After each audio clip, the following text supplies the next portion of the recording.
Doctor Mohammad ইউনূসের উপরে আমরা সবাই আস্থা রেখেছিলাম, কিন্তু আমার কাছে মনে হয় তিনি আমাদের আস্থা ভঙ্গ করেছেন। তিনি পারেননি বাংলাদেশের রাজনীতির যে সংস্কৃতি, সেই সংস্কৃতির ছিকি আনাও তিনি পরিবর্তন করতে পারেননি। সূর্য সেন হলে আমার রুমের এক বড় ভাই ছিলেন, তার নাম তানভীর।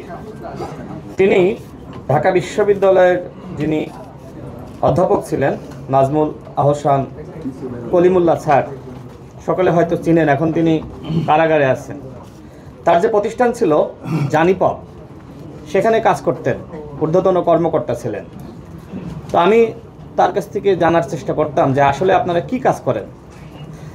তিনি আমাকে একদিন বললেন যে আসলে আমাদের কাজ বলতে নির্বাচনের সময় কিছু স্বেচ্ছাসেবক তাদেরকে ভাড়া করা এবং বিভিন্ন সেন্টারে পাঠানো, ওই দিনের জন্য 2000 বা 1500 টাকা তাদেরকে দিতে হয়, এবং সর্বশেষ শেখ হাসিনার পক্ষে আমাদেরকে রিপোর্ট করতে হয়। এবং এই জানিপপ কি করেছে আপনারা সবাই জানেন। শেখ হাসিনার পক্ষে, শেখ হাসিনার অধীনে নির্বাচন সুষ্ঠু হয়েছে, সেটার পক্ষে সবসময় বক্তব্য দিয়েছে, রিপোর্ট করেছে।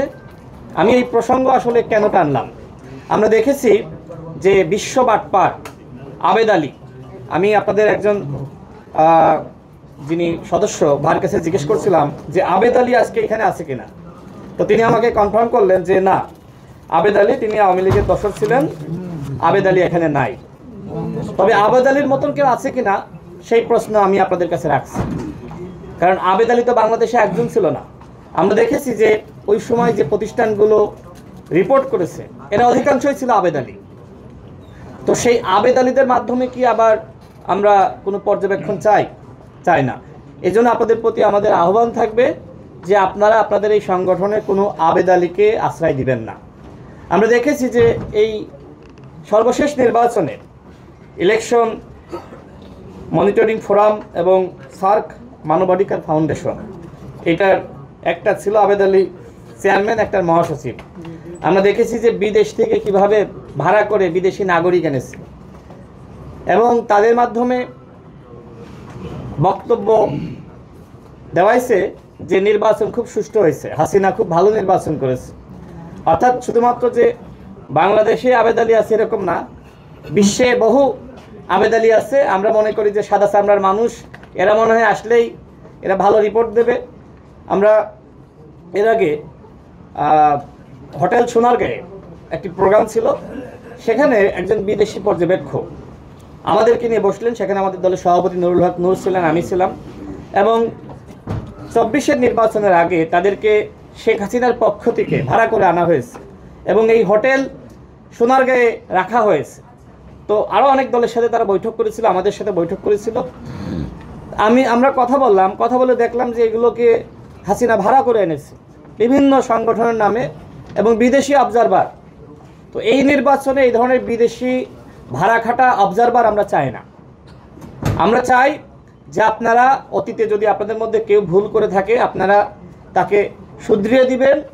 আপনারা যে 85,000 জনবল আপনারা নিয়োগ দিতে চান, এদের মধ্যে কেউ যাতে এমন কিছু না করে যেটা নির্বাচনকে বিতর্কিত করে, যেটা আপনাদের সংগঠনকে কলঙ্কিত করে।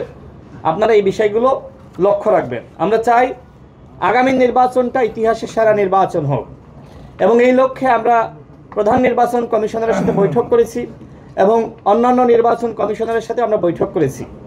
জামাত ইসলামের পক্ষ থেকে যে বক্তব্য রাখা হলো, এই বক্তব্য আমরা শুরু থেকেই দিয়ে আসছি যে আপনারা নির্বাচন করার জন্য যে ধরনের পরিবেশ আপনাদের তৈরি করা দরকার ছিল, আপনারা কি গত এই 15-16 মাসে সেই পরিবেশটা তৈরি করতে পেরেছেন? আপনারা মুখেই শুধুমাত্র বলছেন যে ইতিহাসের সেরা নির্বাচন করতে চান, কিন্তু সেরা নির্বাচনের জন্য যে সেরা পরিবেশ তৈরি করতে হয় সেই বিষয়টা আপনারা কেন ভুলে যাচ্ছেন? তো এখনও সময় আছে। নির্বাচন কমিশন বলছে যে তফসিল ঘোষণার পরে তাদের মূল দায়িত্ব, তাহলে তফসিল ঘোষণার আগে সরকারের দায়িত্ব ছিল।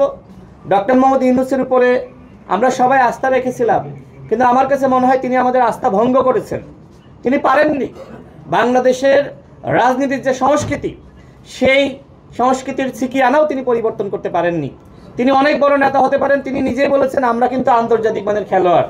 তিনি শুধুমাত্র বাংলাদেশ ছাড়া অন্যান্য দেশে গিয়ে খেলেন কিন্তু বাংলাদেশের জনগণকে নিয়ে যে ধরনের চিন্তা চেতনা তিনি কি করতে চান, আমি সবসময় বলেছি ডক্টর মোহাম্মদ ইউনূস একজন পরিকল্পিত মানুষ। তার মানে তিনি যখন ক্ষমতা বা দায়িত্ব গ্রহণ করলেন, তার দায়িত্ব ছিল আমাদের কাছে 1.5 বছরের একটা প্ল্যান আমাদের সামনে হাজির করা। তিনি প্রথম মাসে কি করতে চান, দ্বিতীয় মাসে কি করতে চান, তার 6 মাসের প্ল্যান কি, তার সরকারের 1 বছরের প্ল্যান কি, তার সরকারের 1.5 বছরের প্ল্যান কি। আমরা কি এই প্ল্যান পেয়েছি? আমরা পাইনি। যে কারণে সংস্কার নিয়ে মানুষের যে ধরনের আকাঙ্ক্ষা ছিল, মানুষ আর এখন এই সরকারের কাছ থেকে সংস্কার প্রত্যাশা করে না।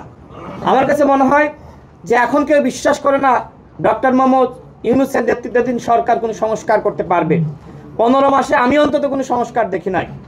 আগে গণমাধ্যম যেভাবে আমরা দেখেছি, গণমাধ্যমকে কিভাবে তাদেরকে কণ্ঠাসা করা হয়েছে, বাধ্য করা হয়েছে, এখন হয়তো কিছুটা গণমাধ্যমের উপর চাপ নাই, ডিজিএফআই এনএসআই বাধ্য করে না, আপনারা সংবাদ প্রচার করতে পারছেন, সাংবাদিকদের মধ্যে সাহসিকতা বেড়েছে। অর্থাৎ এটা সরকারের সফলতা না, বরং গণমাধ্যমের যে নীতিগত সংস্কার করা দরকার ছিল সেটা সরকারের পক্ষ থেকে করা সম্ভবপর হয়নি। এবং এই নির্বাচনে সবথেকে গুরুত্বপূর্ণ ভূমিকা রাখবে কিন্তু গণমাধ্যম। আমাদের পর্যবেক্ষক ভাইরা থাকবে, কিন্তু একজন সাংবাদিক যেভাবে ভোট কেন্দ্র পর্যবেক্ষণ করতে পারবে, আমার কাছে মনে হয় না আর কেউ পারবে। অর্থাৎ আগামী নির্বাচনে সবথেকে সাহসী এবং সবথেকে বলিষ্ঠ ভূমিকা রাখতে হবে সাংবাদিক এবং গণমাধ্যমকে।